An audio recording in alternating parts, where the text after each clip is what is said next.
It is Thursday, October 14th, 2021. We're at the Pyle Center.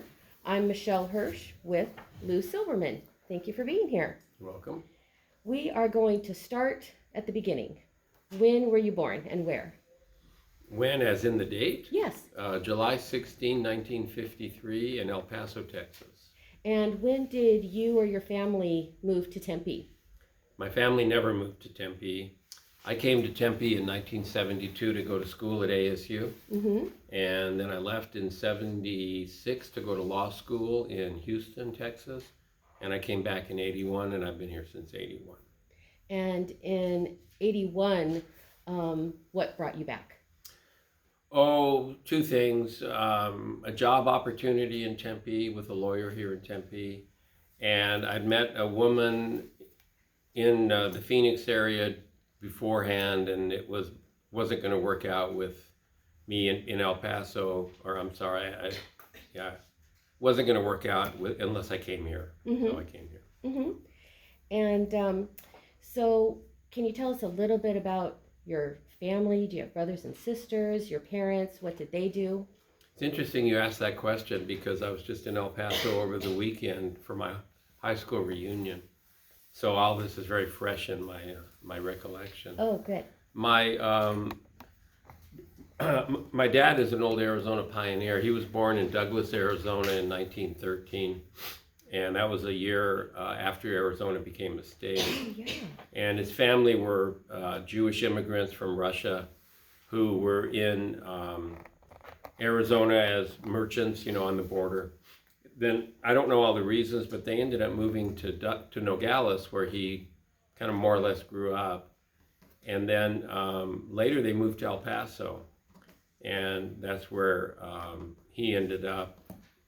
And then after going to law school, he lived in El Paso forever after that. Ah, so your dad was an attorney as well. Mm-hmm.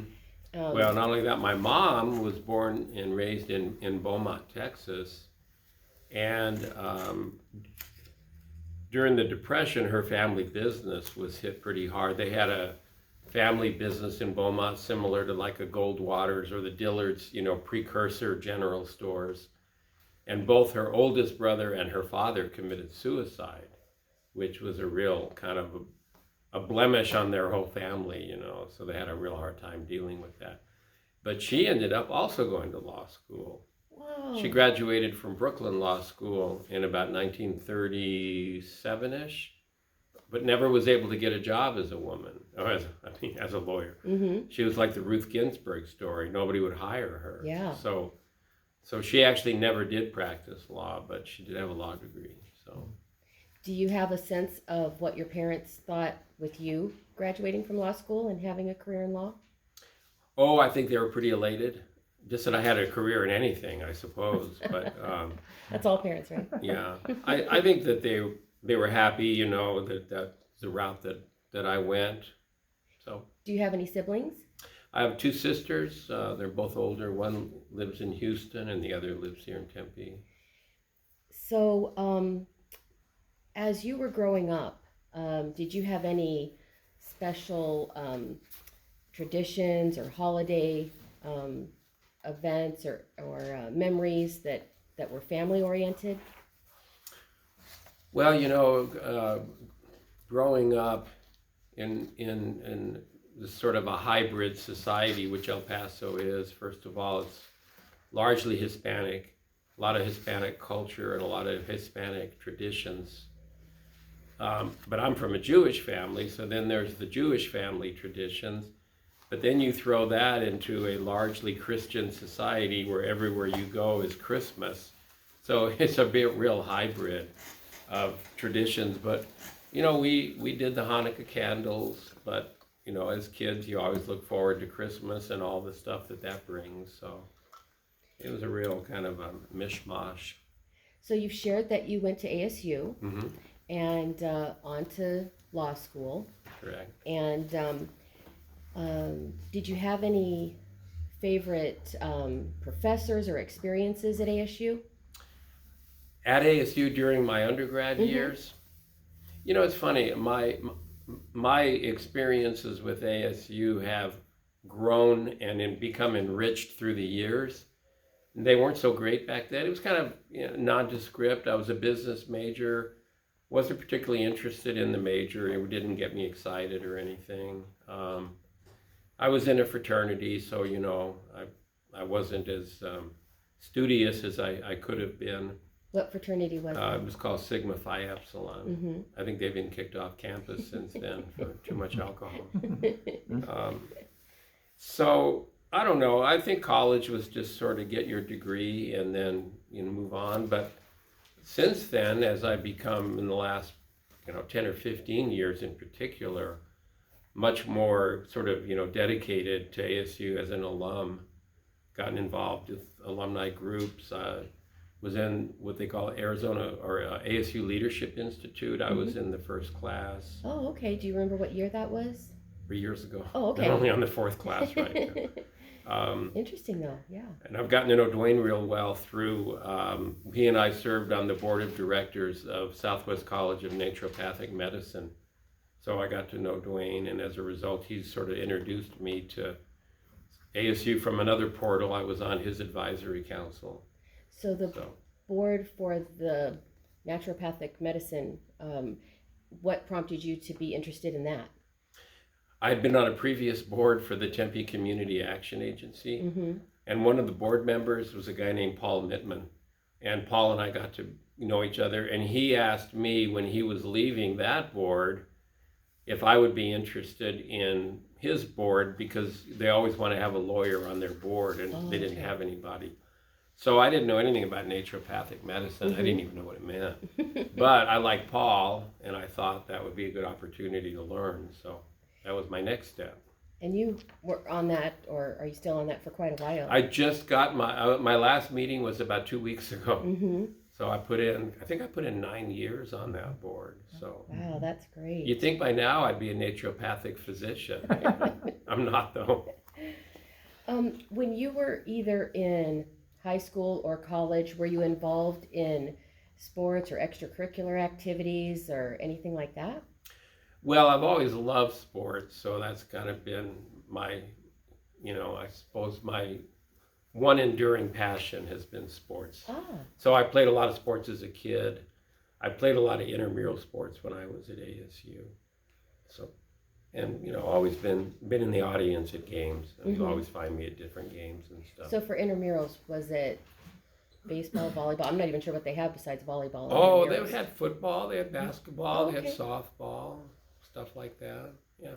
And so for people that don't know, intramurals is anybody can kind of try out and join and enjoy the sport? Yeah, I think intramurals is really intended to give people an outlet for sports. They're not good enough to play on a organized, team, and I'm not going to play for ASU basketball, but I can play intramurals and, play against people of my like ability. So Excellent. There's all sorts of intramural, competition at any college at any given time.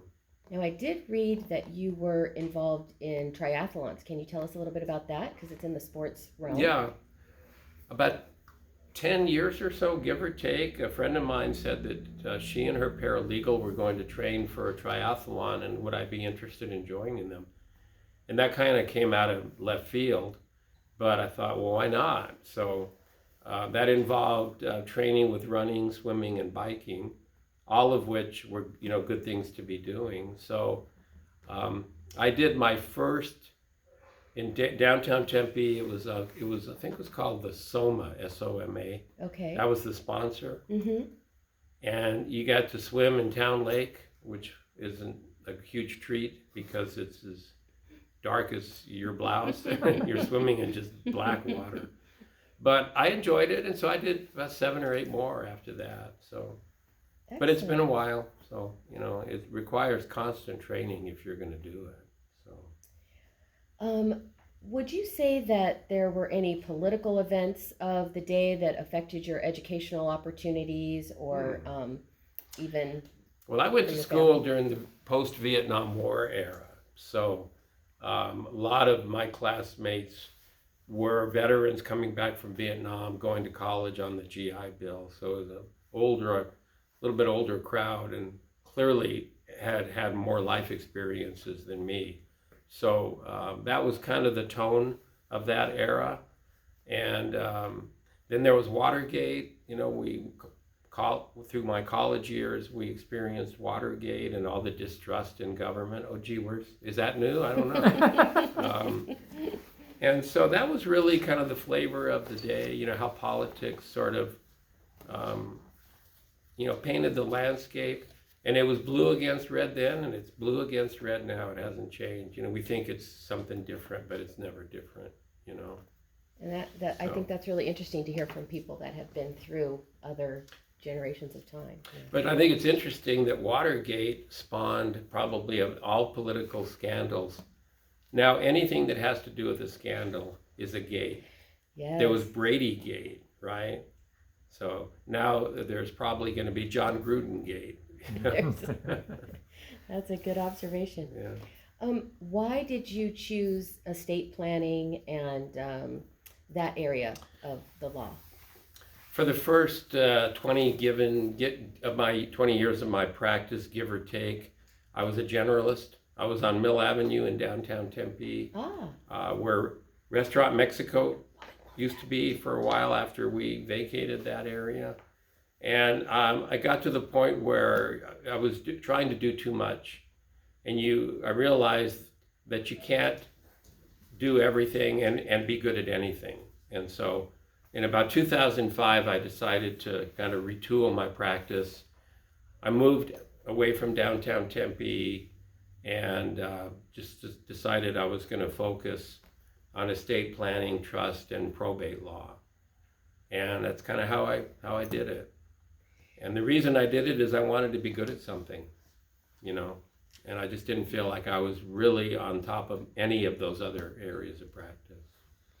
There's probably a lot of areas of the law that people don't want to have any need for a lawyer, but that's one that, you know, everyone needs in one way or another. So right. It can really help a lot of people. There's a lot of, you know, reasons why my practice in estate planning is a lot more pleasing to me. I don't do any divorce, and I don't deal with the people who are so highly stressed, kind of acting out in their worst possible moments of their life. Yeah. That's what lawyers have to deal with in divorce practice. I deal with people who are planning proactively, you know, generally can afford to plan proactively. But we also deal with, you know, probate, which is family disputes, and so there's always going to be conflict. It's just in a different arena. Yeah, so that's so what? Well, I do know you've been involved with Tempe Leadership and Tempe Chamber. Can you tell us a little bit about your involvement in those organizations? Well, when I was on the Tempe Community Action Agency board the first time around, because I'm on it again, so now I'm on my second time around. That was actually my first step into becoming really more involved outside my family and my business. And Beth Fiorenza, who was the executive director, recommended that I try Tempe Leadership. She said, I think you'll get a lot out of it. So I did, and I was in class 28, which was, that was about 8 years ago. Yeah, they're on 30 something. I think they're on 37 now. And so for people that aren't familiar with it, what did you get out of it? What is it that they do? Well, I continue to get out of it. That's been really a great experience for me. Well, the premise is you're a better citizen if you know the community that you live in. And you know the services that are available, and you know what committees you can serve on and what boards you can serve on. So that, I think, is the major premise, because then once you get that immersion into the community, you become more likely to want to become a volunteer. So that was really the underlying premise, and it works too. Absolutely works. If you're interested, the opportunities are there. But then you also are getting to meet a lot of really good people, people that are interested in becoming involved in the community. So you really have on that, you're sort of on the same path. And business owners and, people from ASU and all sorts of different people. And so that part really is probably the better part of the experience, just the people that you get to meet and continue to get to meet. because there's about 1,000 alums, that out there that are milling about. There's probably 2 or 3 in this room, maybe. I know one. So, and then I got on the board, so I was, involved in that for a few years. I became president of the board for 1 year. So that's been a really good experience for me, because now I would say half my friends are Tempe leadership people that I've known or met, or maybe more than half. And then a lot of the activities before the pandemic, a lot of activities that used to, center around all the stuff that they did. So I want to ask a little bit about your unique branding for your hobby job. Mm-hmm. But before that, I want to back up a little bit and ask, did you have any other jobs in high school or college before you were an attorney, and what were those? Oh gosh. Well, the worst that I had was I worked at Big Surf during college in maintenance, and I had to clean the bathrooms at the end of the day. Yeah, that would be bad. That was a rough one. I worked at Safeway during high school as a checkout bag guy. Mm-hmm. And in fact, this past weekend, as we were touring El Paso, I noticed it was gone. The Safeway's gone, and there's a Starbucks there now. So that was a high school job that I had. I threw newspapers in high school. In college, I delivered a magazine that was called Where Magazine, which you can find them in hotel lobbies. Yes. So I had a route every weekend to deliver to all the Phoenix hotels and resorts. Oh, that's And this was back in 1975-ish, where the only real resort at that time was where there were 2, Camelback Inn and Arizona Biltmore. It was really the only resorts that we had per se, everything else were the hotels on Van Buren. Right. So can you tell us a little bit about your family? Did you get married? Do you have children? Oh, I got married twice. I didn't get beat up enough the first time. So I was married, and I had 2 children, and that was the absolute perfect reason to get married, because I have 2 great kids. Mm-hmm. One of them is a nurse here in the Valley. Her name is Jody. She has 2 children, 2 boys, 8 and 10. So you're a grandpa. I'm a grandpa. Mm-hmm. And then my younger daughter Annie lives in Santa Rosa, and she had a baby about a year ago. She had a girl, fun. So I've got 3 now. Fun. So. And you have another wife now, because you said you got married twice? No, I just divorced her too. Okay. So let's talk a little bit about where the tie-dye lawyer came from. That's you, by the way. Oh, go ahead. I was going to say, though, that I am seeing somebody now. I don't want her to feel like her feelings are going to get broken. There you go. Her name is Anna, and I don't plan to divorce her, because we have no marriage plans right now. Anyway, the tie-dye lawyer. So I was in Hawaii about 5 years ago, and just on the Big Island in sort of a rural area, it's called Captain Cook. And I wandered into a local tie-dye shop, and I was watching him, and I just got very interested in the process of what he was doing. So he was making, tie-dye shirts, something like that. Beautiful. And so I was just like, wow, that is really interesting. So I came home, I bought a couple of kits at a Michael's, realized that with a kit you can make a shirt. So after a few more kits, I bought about $300 worth of commercial dyes. So you were really hooked. I just got into it. And then I just started experimenting and buying a lot of clothing inventory and figuring out the systems and the chemicals to it and all that kind of stuff. And it sort of evolved into the point where I was making all these tie-dye shirts mostly and ties, and like, well, what am I going to do with them all? So I started giving them away, so a lot of people, and then eventually I started selling at markets in Tempe, the Clark Park Market, and then the 6th Street Market, I think it is, in downtown Tempe. Mm-hmm. So I did that for 2 years, and I realized that my time was more valuable. I would spend, like at that 6th Street Market, I'd have to get there at 8 to set up tent, clothing racks, like a little retail boutique store. And then I would break it down and I'd be done at about 5 and I made $250.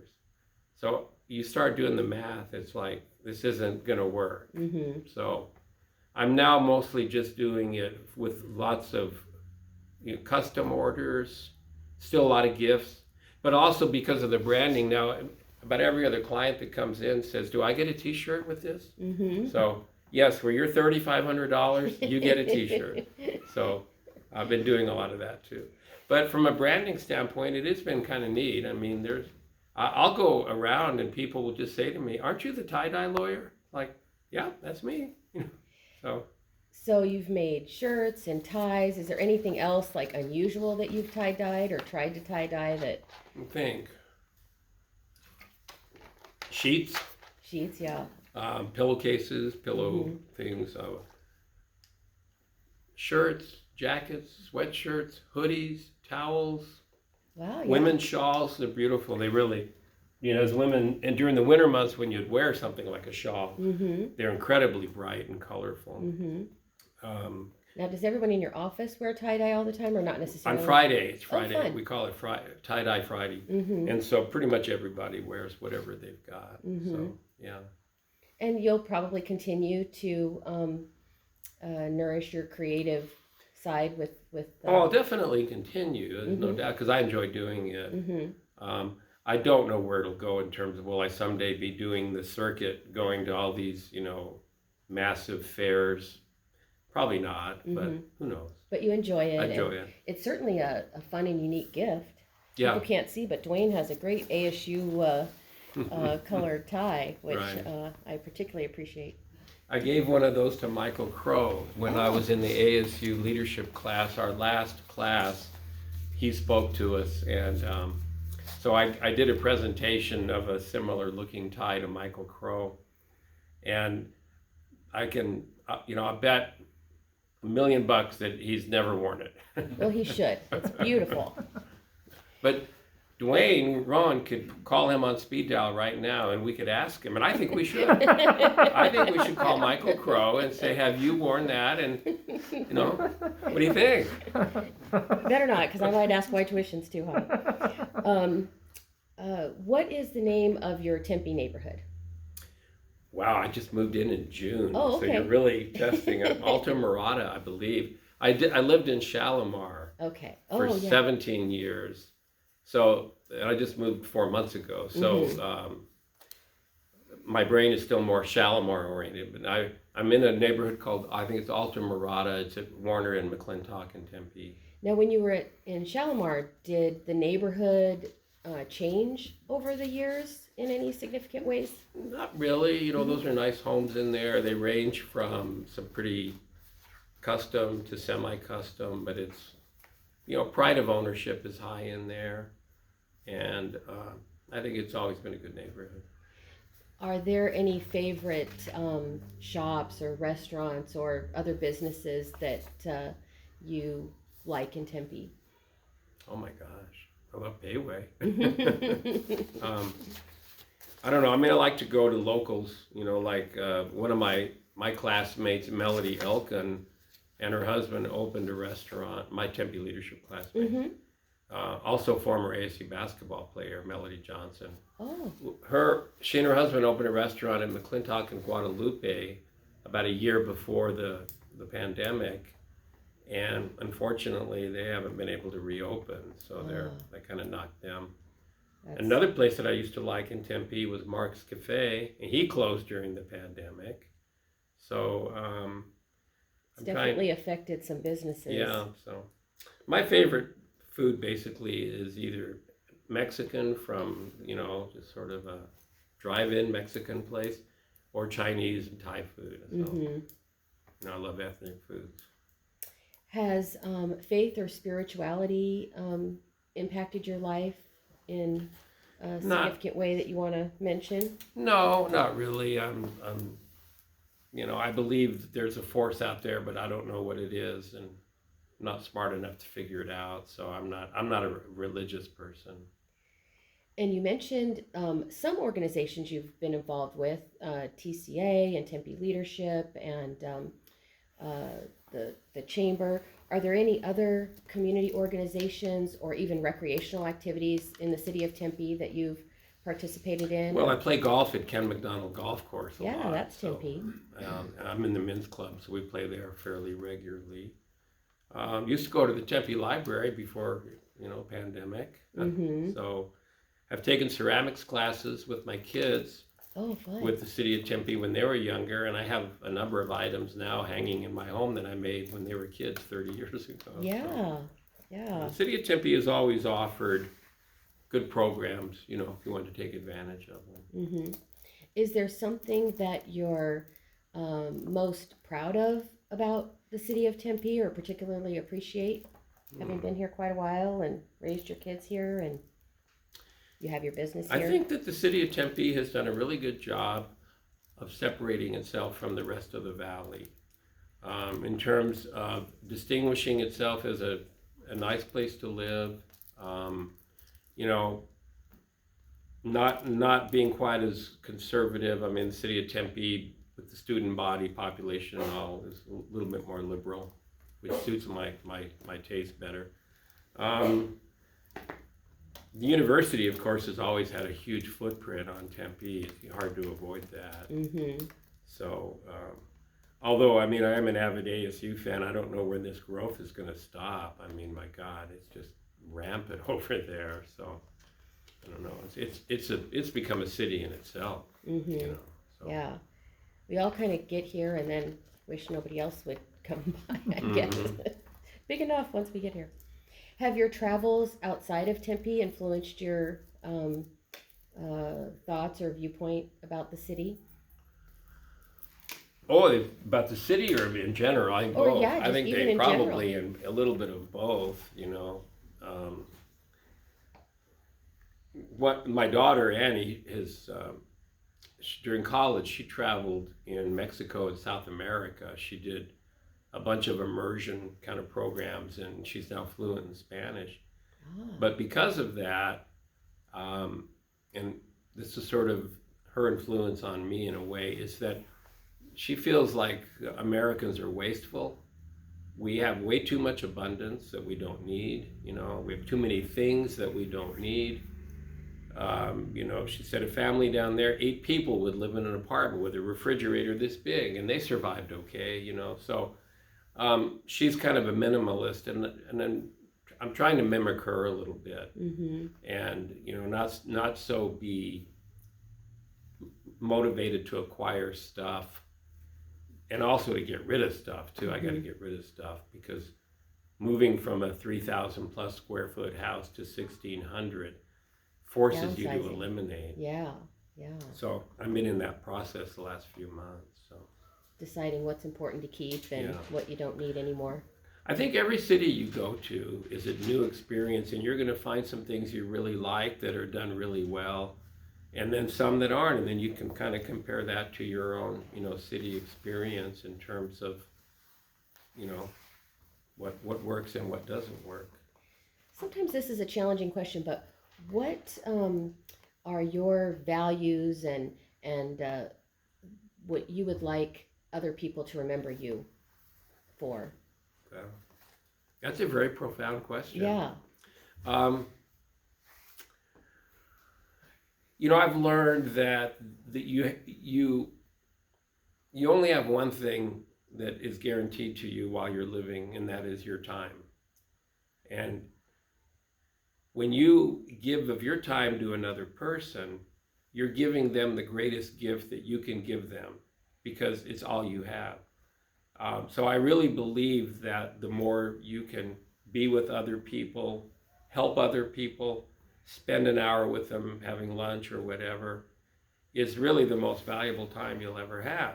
And it's the reason I say that, it's so sad because we don't get a chance to do that anymore, because of the internet and texting and emailing and Zooming, your human contact has really, really dropped.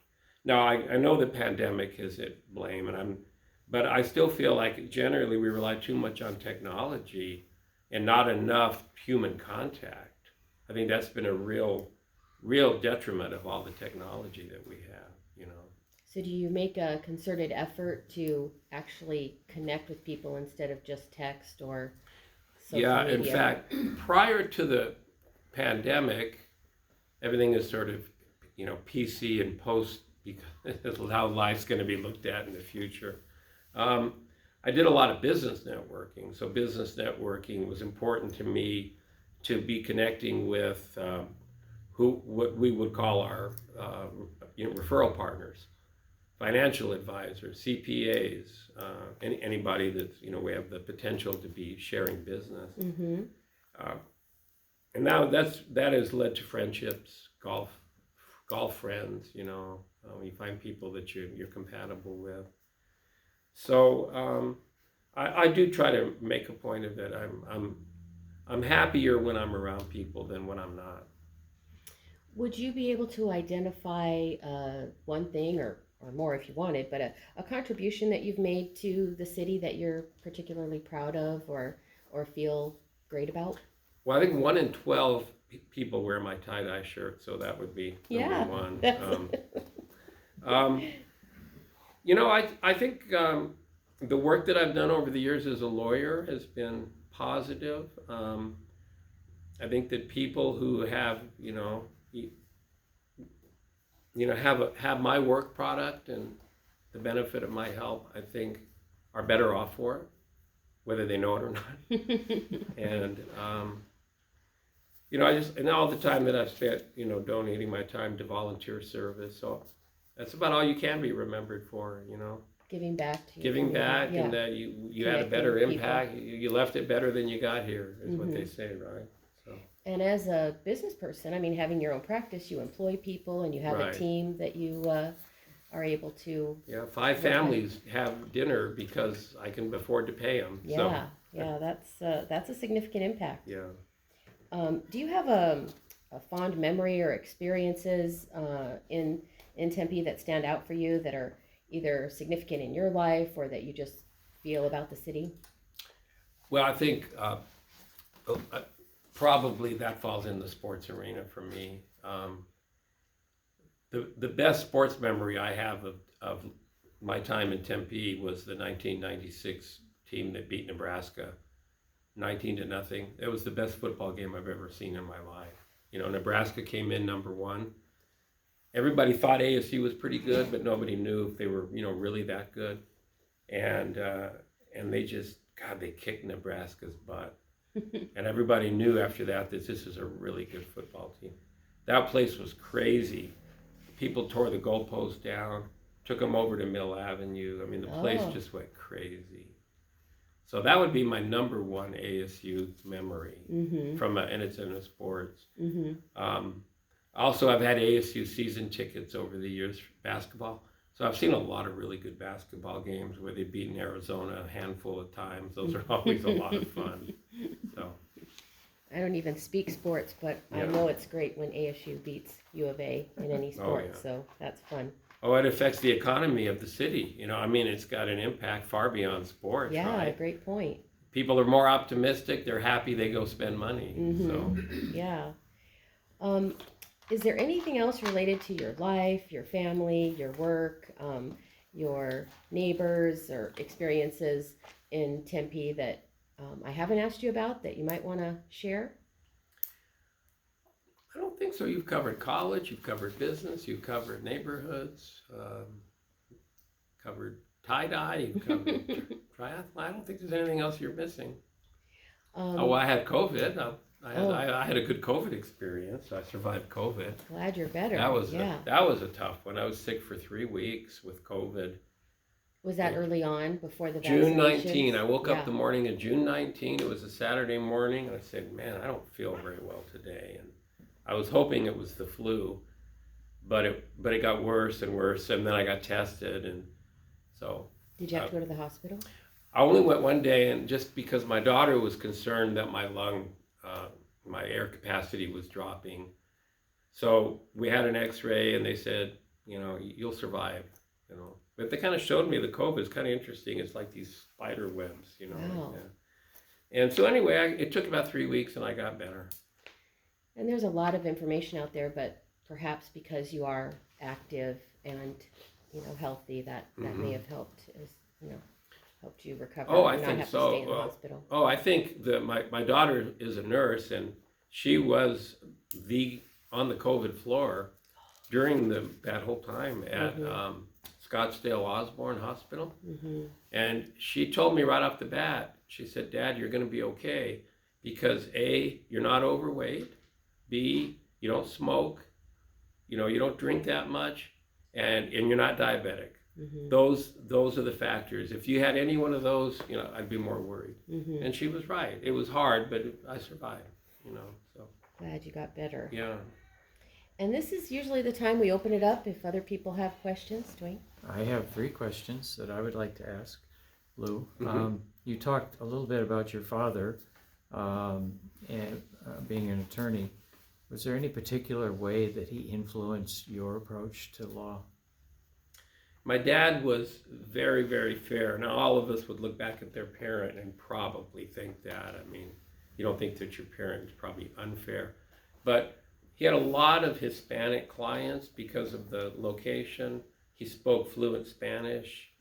And I mean, he was just a really honest, fair person. And I always felt like, that was just the important trait to get out of his life lessons to me. Okay. So. Second question. We've talked a lot about tie-dye tonight, but haven't mentioned the tie-dye dialogues. Oh, that's right. Thank you. That's a good job. During the pandemic, well, I have to preface this by saying that I've always been interested in leadership, or at least, if not always, since I got into Tempe leadership. How are leaders developed? How do they handle failure? How did you become a leader? That kind of thing. And so I thought, well, with Zoom, people are being Zoomed everywhere now. I decided to create my own tie-dye interviewing called tie-dye dialogues. And it's a YouTube channel. And I've interviewed about 8 people, including Dwayne Rowan. And I've just spent about 30 or 40 minutes finding out what makes them tick and what are their leadership life lessons. And I've had really, really good time with that. Just everybody's story is so good. And what you get out of that person in terms of their leadership skill and what they do so well. And I walked away from each one with a lot of life lesson. That's interesting. Yeah. So I'm looking for my next volunteer that I can interview. So Phil Mickelson hasn't volunteered yet. So, okay, next question. And one more question. Yeah. I know that you're passionate about fishing. Yes, sir. Tell us a little bit about that passion. I am passionate about fishing, so there you go. That's my admission. But you're really passionate about it. You Well, traveled I don't know. I to mean- Wisconsin, for example, to do it. Yeah, but I know passionate fishermen, and so the guys I know who are passionate make me, pretty weak. There is true passion, and then there's middle of the road passion. I'm middle of the road passion, but I do have a lot of equipment, and I've gone fishing. Like Dwayne was mentioning, I used to travel to a place called Eau Claire, Wisconsin, quite often over the last 10 years or so, because I've been doing a lot of seminar work for a company there called National Business Institute. What do they say? Shameless plug. And so I would fly to Minneapolis, drive to Eau Claire, Wisconsin, and that's where they're located. So it gave me a really neat introduction into the Midwest, because I really didn't spend much time in the Midwest. So I thought, well, if I'm going on a Friday and film this thing, then I can go fishing somewhere. So I've hooked up with a guide in a lake there called Mille Lacs, north of Minneapolis, and about 5 times now. And so, I think being able to have access to different parts of the country as a fisherman opens up a whole new set of waters, So, That's good. yeah. Thank you. Others? Well, as always, I have questions. Yeah. Relax Lake, southeast corner of that, there's a little lodge down there that my aunt's cousin operated for years, so familiar with Mille Lacs Light. Okay. But I'm interested, as always, in when you were here in 1972, Mm-hmm. when you came here for college, Mm-hmm. and you said you became a member of the Sigma Phi Epsilon fraternity, Yes. right? And were you one of the fraternities that was in what was Fraternity Row? Mm-hmm. Alpha Drive, Alpha Drive 615. over here, which it no Gone. longer exists. Gone. It's gone. Yeah. What was that like? And were you a resident in those Mhm. halls? Yes. Okay, because there's a lot that's changed since you Yeah. were here in 1972. Oh my God. So, Um, I'd like to flesh out some of those experiences that you had, Yeah. both on the Well- campus and in that fraternity. I was a pledge for Phi Sigma Kappa. oh, you It were? was, of course, but I flunked out of college, of course. Was that at ASU? Yeah, at ASU. Right. Okay. So we were right across from Sigma Nu. Phi Sigma Right. Kappa. Right. I remember that. Yeah. So, what was it like living over there in that environment? Oh, I'm sure that it was a lot more raucous than living in a dorm because I think if no other reason, the influence of alcohol. I mean, all the parties were fueled with alcohol, and underage people were drinking. I'm sure I did. I was 18. I think the drinking age even then, I think then was 19 then? 21. I'm not really sure, but I don't know. a lot of alcohol was consumed, and I think for somebody that really is studious and wants to get a good education out of college, I don't know if fraternity life back in those days was a good mix, because it just drew you into all this stuff, this weekend activities and the keggers and all that kind of stuff.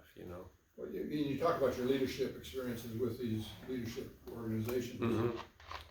but there's a hierarchy in the fraternities, right? You're Mhm. a pledge, and then you become Mhm. more involved, and so you see a leadership train in You do. chain in You that, do. in that. So that's helpful as you go through. It's a good point. And I you mean, still keep in contact with any of those former. a few. fraternity brothers? There's 2 or 3 that I remain friends with, and just coincidentally this month there's a homecoming. There's going to be a reunion, so I think there will be quite a few of my former fraternity brothers in town that weekend. Right. Well, just describe where that was, if you don't mind, geographically, so Mhm. people can understand as they listen to you talk about this fraternity. Where were you? Well, What became of it? Well, Alpha Drive was pretty much just adjacent to the basketball arena, whatever they're calling that now, Desert Financial, 1 block away. And there were a whole row of fraternities, probably, I'm going to guess 10 or 12, something like that. And they were pretty good size. They were not the big mansions that you see sometimes where, fraternities of, old Victorians or anything. But these were all pretty, utilitarian dorm style buildings. But it was a busy time, There were some fields adjacent to there for sports and things like that. And then, gosh, a few years ago, I noticed that they were being emptied out, sort of one by one by one. And then, of course, they got knocked down, and now something else is there, or going to be opening soon. Maybe the hotel. I'm not really sure who's There is a taking that hotel spot. there, yeah. Okay. So when you were there at ASU in your undergrad, what did you do in the community in terms of what businesses did you frequent? What was around that you went to that's no longer here? Well, I'll tell you the ones that are. Binders, maybe? Yeah, but the one that I remember that I miss the most is that Mexican place on Apache, Dash In. I don't think it was Mexican per se, but they had really, really good tacos and cheap beer, and I miss that. That would be nice if there were a Dash In. Coco's was there. I remember going to Coco's a lot. On Rural Road. Mm-hmm. It's no longer there. No. It's also a Starbucks, by the way. Starbucks is everywhere. You can't get away from them. I don't know if right? it's the same building, but it is in the same. Gosh, it's pretty much. Is Yeah. it? Yeah, there's a Potbelly place, Yes. and there's a Starbucks next to Right. it, and they're in that spot. There was a place on Broadway and Mill that was a Mexican restaurant, like a clown. What is a clown? El Payaso. I think that's what a clown is. It was called El Payaso. That was a pretty good Mexican restaurant. Did you have a car? I did only in my later years. I didn't in the early years. I had So a how did you bike. get around on I had a campus? bicycle. A bicycle? You know, in those days, you didn't really need much more than that. Tempe just didn't go very far, you know. I had a job when I was in college. My brother-in-law, who later became a Tempe developer, but at the time was a realtor, he got his first job as a salesperson at the lakes. So my sister was an interior designer. She got hooked into the lakes. It was so that when people would buy the house at the lakes, then they'd be sent down to do their flooring and all that, and that was my sister handling that. Oh. So one weekend, they said, we want to get a count of how many people are coming to our sales office. So this was long before computers, so that meant 1, 2, 3. So I just parked in the parking lot for an entire 8-hour day and just counted people. But that was as far south as Tempe went. That was it. So the lakes was the first big moving south subdivision. South of Baseline. South of Baseline. And the There wasn't a Guadalupe, there wasn't an Elliott, there wasn't a Warner, none of that existed. Farmfield. Yeah. And there was a restaurant there in that area where you're talking about, on the lakes, right? There's been about 15 of them Right at the back same there. location. You remember the name of the one that was there back in the 70s? Gosh, Watershed? I can't remember, so that's why I'm asking. One of my favorite sports moments occurred at that place, whatever it was called. In 1974, when I was a junior, UTEP came to play ASU.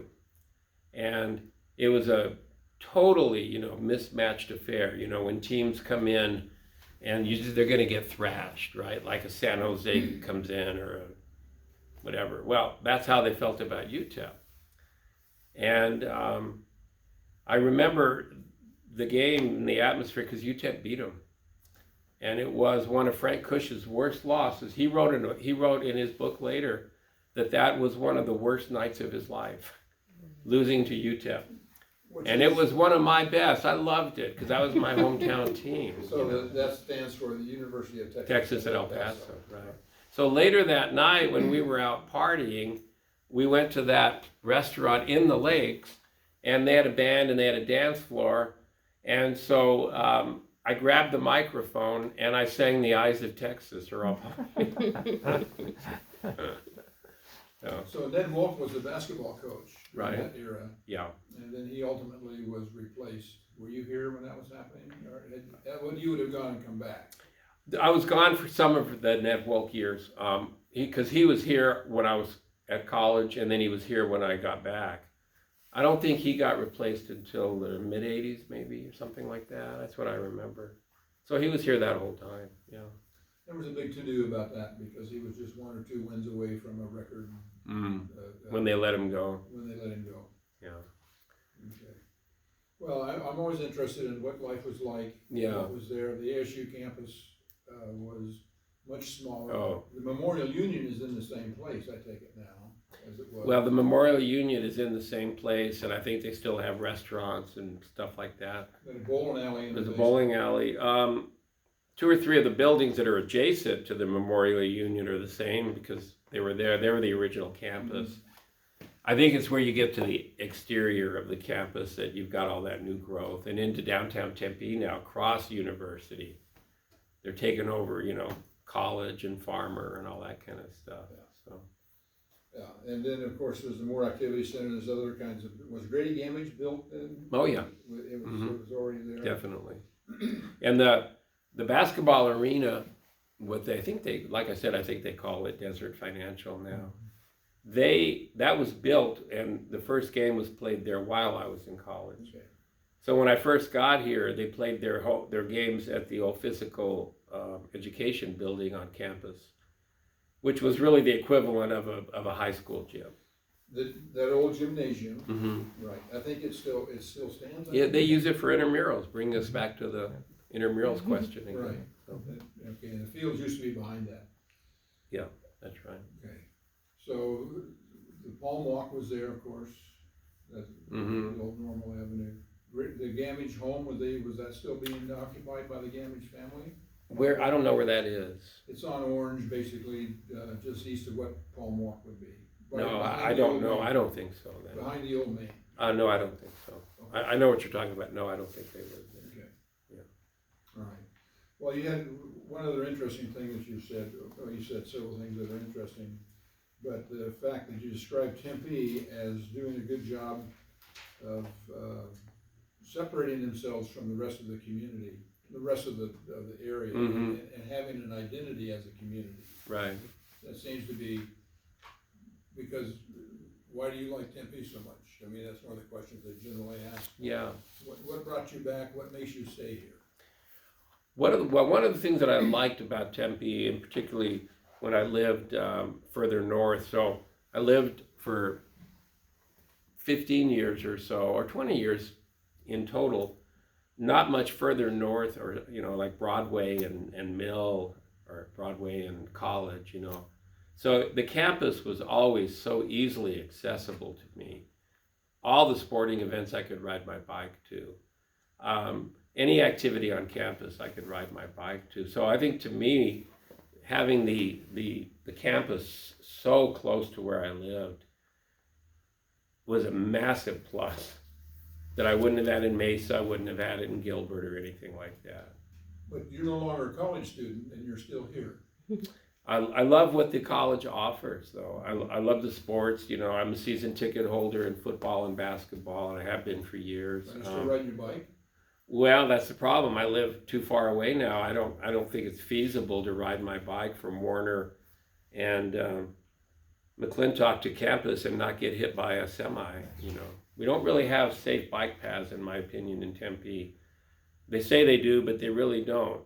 Because there's no way that I can get from Warner and McClintock to anywhere without a lot of danger and a lot of risk. Getting on a major street. And I don't want to do that. It's not worth it. One of the other things, and I know we're dragging on here a little bit, I like to hear the names of the business here. Who was your law partner when you said you were attracted here to come back here?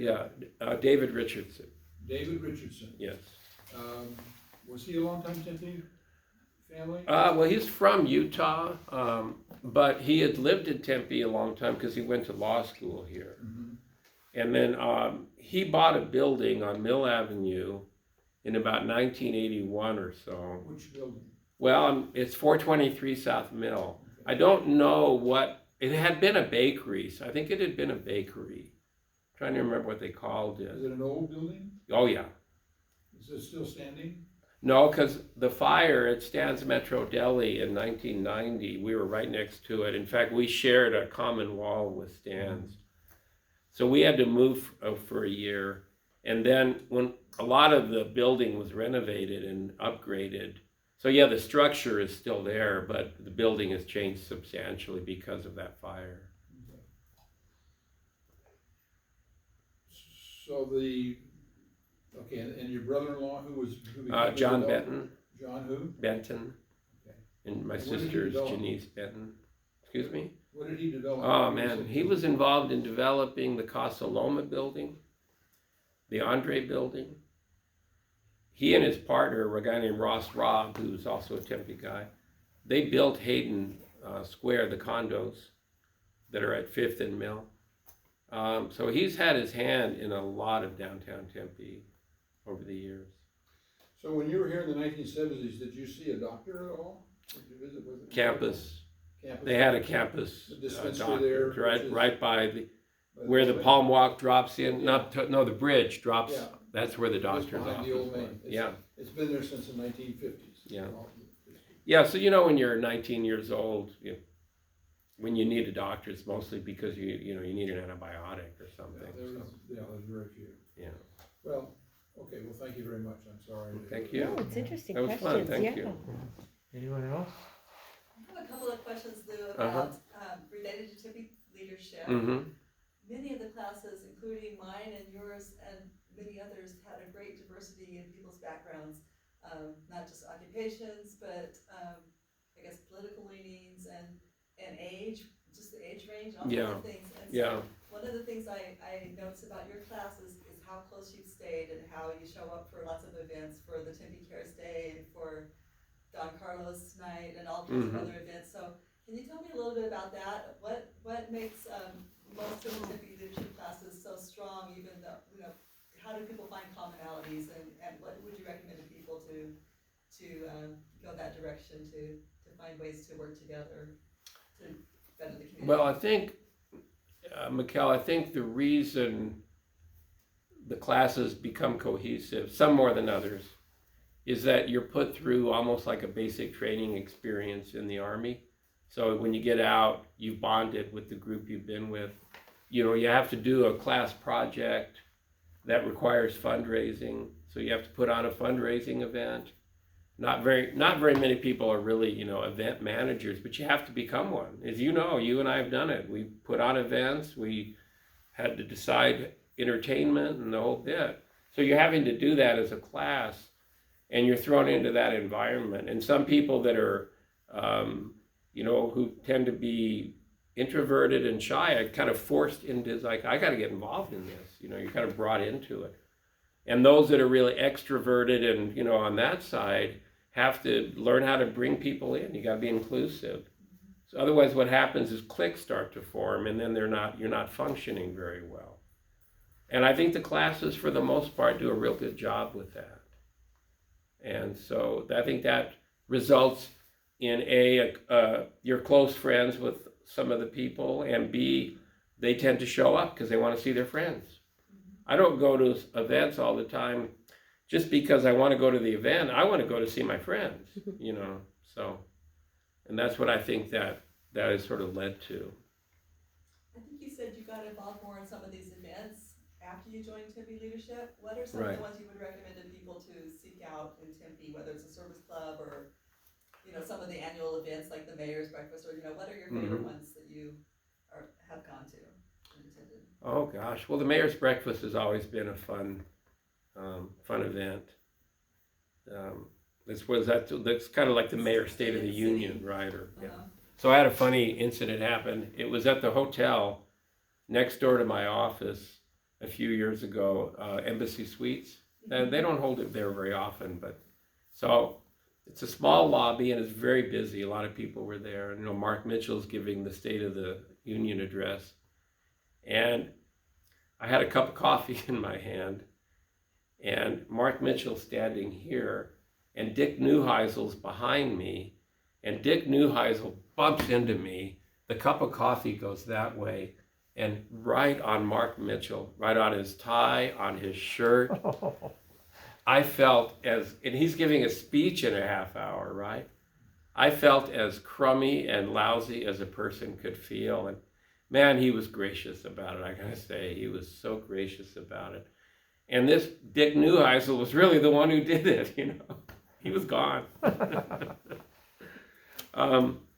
Anyway, I kind of got lost on your question, but those are the kind of events that are fun to go to, I think that there's so many different nonprofits in Tempe that need volunteers. Tempe Community Action Agency, which is a big one, because it provides the homeless support and food support, and there's so many different senior support. They need volunteers to deliver home meals. They need volunteers to work in the food bank. So it's so easy to get involved if you want to get involved. You just call over to Tempe Community Action Agency and they'll put you to work. The other thing would be the service clubs. We've got really good, strong service clubs in Tempe. Rotary and Kiwanis have pretty strong presences. So I was in Rotary, and I think that's another way to connect, and meet people and then they do community projects. So you end up doing projects that way. So. Thank you. Mm-hmm. That's it. Thank That's you so it. much. Thank you so Thank much. you. You're Is there welcome. anything else you want to add? Oh, no, I don't know. It's very interesting. When we're coming over here, Anna told me that this was a project that's been going on a long time. Is that it? What's the name of the project? Connected Tempe. Connected We started Tempe. around March, but we started with the interviews mid-July. But I mean, historically, I think this has been going on for 30, 40 years or something, or is that not the case? Is something new? Well, Maybe then, you're thinking of the Tempe History Society? Maybe We're so, working yeah. as partners Yeah, with the museum yeah. and the History Society. Well, because coming over here, Anna told me that Phil Mickelson had been interviewed, and I said, I think I'm going to be a No. backup act to The Phil interviews Mickelson, are on you know. file at the museum, and Okay. yours will be added to those. Oh, I will tell you one funny story, and then we can be done. Dwayne may remember this, but at this SCNM, Southwest College of Naturopathic Medicine, at their graduation, which is a big deal, they hold it at the Chandler Center for the Arts, pre-pandemic, and they want the board to show up, and they put a gown and a cap on you, and you really look stupid, you know. So I did that 2 or 3 times. It was fun, you know. You get to go on stage and the whole bit. Well, one year, Paul Mittman asked me if I'd give the commencement address. I think that's the word for it, is it commencement? Yeah, you know, the 5-minute, Yeah. get him enthused address. I said, sure, I'd be happy to. And so I thought, you know, I came up with some words of wisdom. Well, before the ceremony, people are gathering about, and the Indianapolis Colts Indianapolis Colts coach was a guy named Joe Pagano. And Joe Pagano's daughter was graduating. So there's all this buzz going on in the rotunda of the auditorium. And I said, what's going on? And somebody said, Joe Pagano's talking to the class. So did you sneak in there too? Because I snuck in there with Paul and a few other people. No, I didn't. No. In their dressing room area. And here's an NFL football coach, active, giving this speech to this class about how you're the most important people in the world, you know, I'm just a football player, you know, way too much emphasis is put on sports. You guys are out there saving the world and all this kind of stuff. And the class is all pumped up. And then I thought, I got to go give the speech now after Joe Pagano, you know. So I said when I stood up, you know, Dr. Mittman, members of the board, blah, blah, blah. I can't follow Joe Pagano. It's, you know, it's not fair that I've got to follow Joe Pagano. So anyway, it was fun. It was very interesting. Yeah. So Thanks again, Lou. you're welcome. Really Thank you appreciate so it. Yeah, much. thanks a lot. It was fun.